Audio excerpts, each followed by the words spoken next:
Bonjour tout le monde et soyez les bienvenus. C'est un plaisir. Good afternoon, everyone. I'd like to welcome everybody here.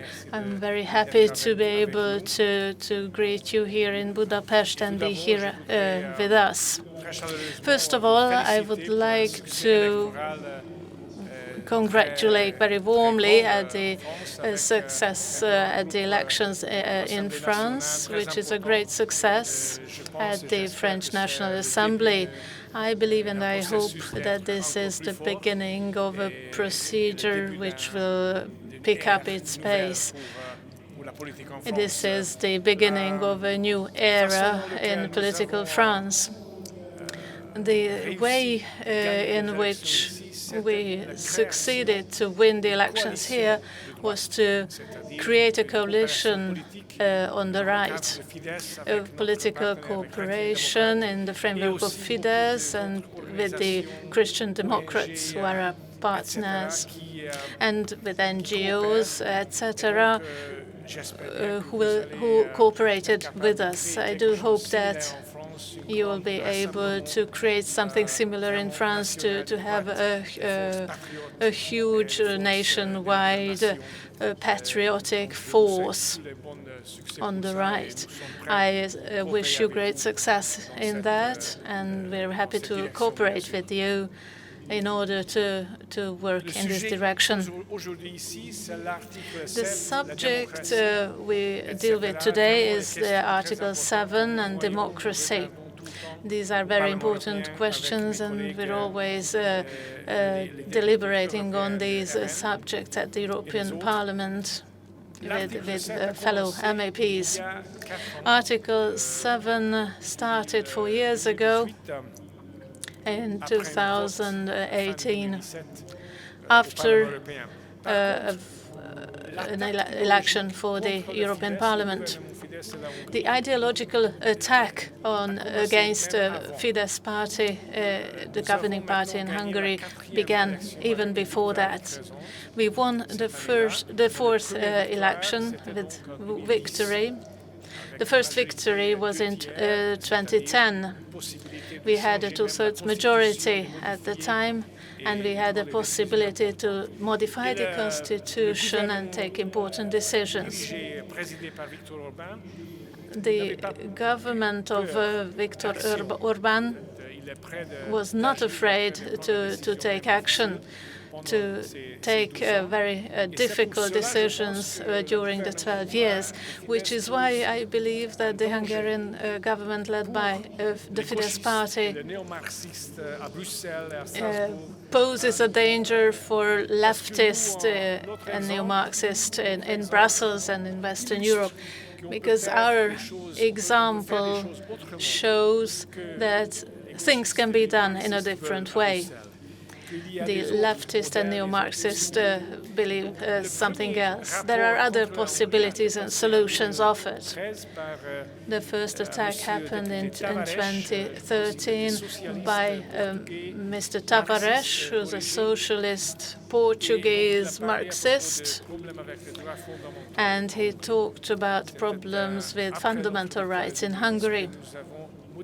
After our 2010 victory, when we created a new constitution for the country. It starts with the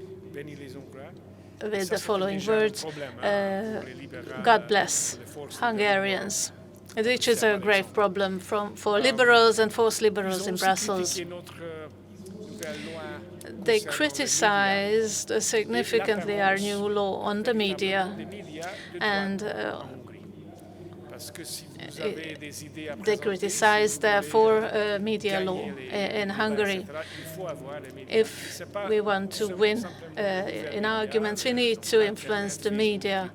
The new media, internet, Facebook, and other channels, as well as television and radio, which are more traditional channels. And patriotic right-wing media was created, which posed a danger for our adversaries. After Mr. Tavares' attack, We had the Sargentini report in 2018, which was the second such ideological attack in line. And Sargentini is a Dutch MEP from the extreme left. And in this report, it talks about the constitutional system, the judicial system in Hungary, corruption, and every time there is a success in the business world, which doesn't inscribe in the leftist sphere, they presume there's corruption involved.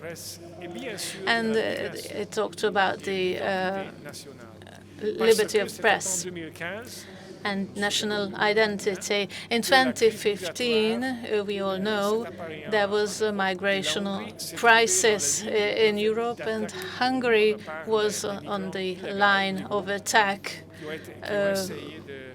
against illegal immigrants who aim to enter Europe from the south towards Hungary.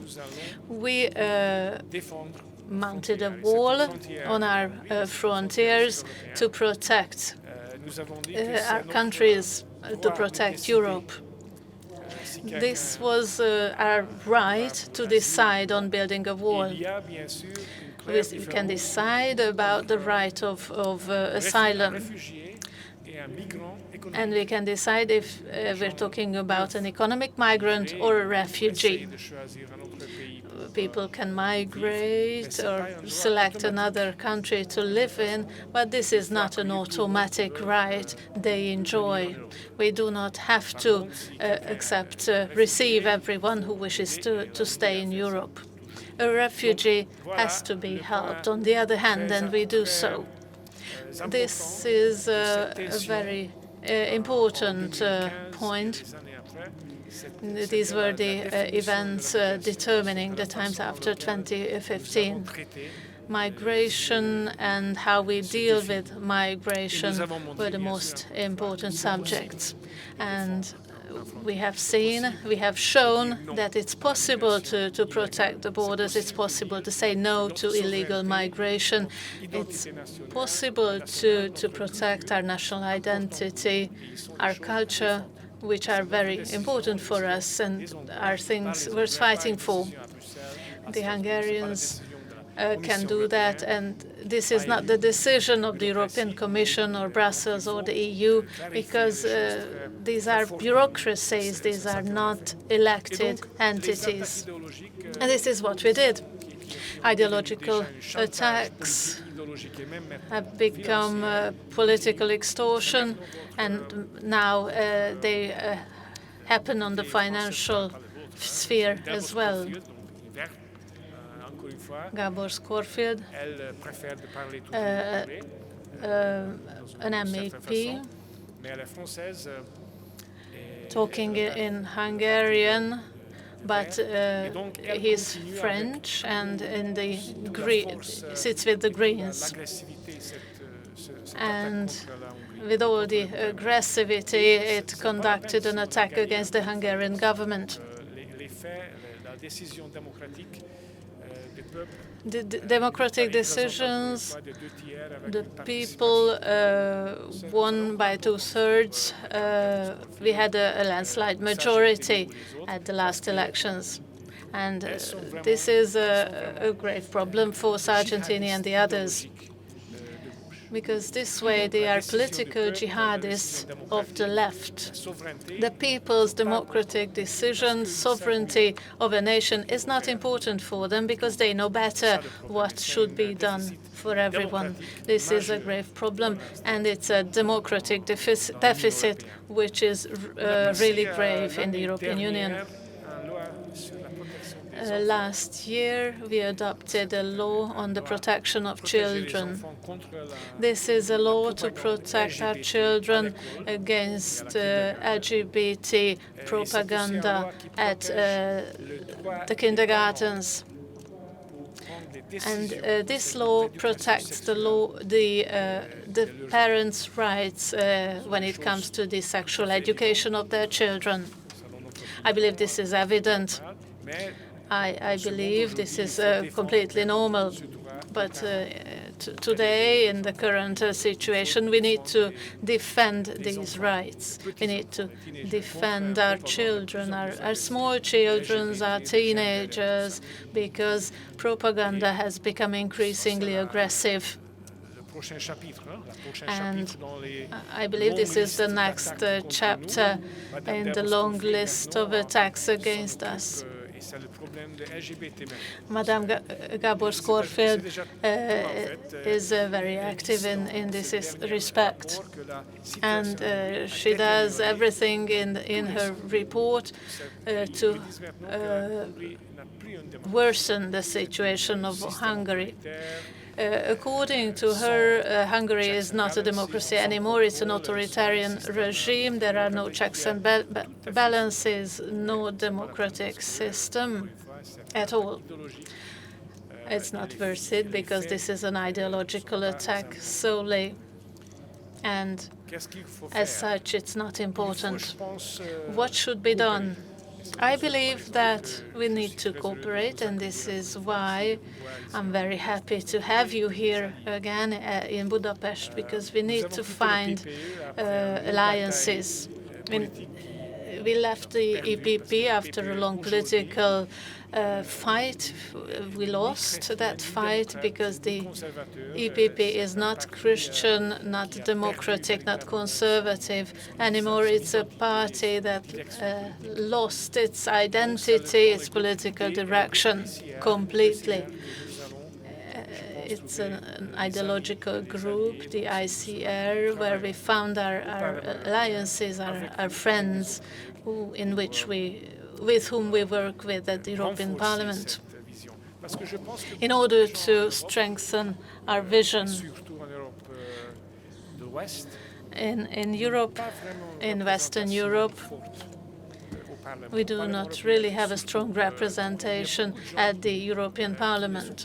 There are many people who are not represented there, and this is why this change in France, with your appearance, with your group, which is very strong in Paris, is a welcome news, a very good development, because I believe that people need to be listened to. They need to be represented. Something else on a personal level, I believe that the majority of chauffeurs, drivers in the European Parliament are rooting for you. I talked to them, and I discovered that I believe that these people should be represented because they are left behind by moderate parties and parties in France and in other countries. We should strengthen our cooperation, therefore. I wish you a good conference, good continuation, and I do hope that we'll find means to cooperate in the future. And I wish you good luck and successful work. Thank you.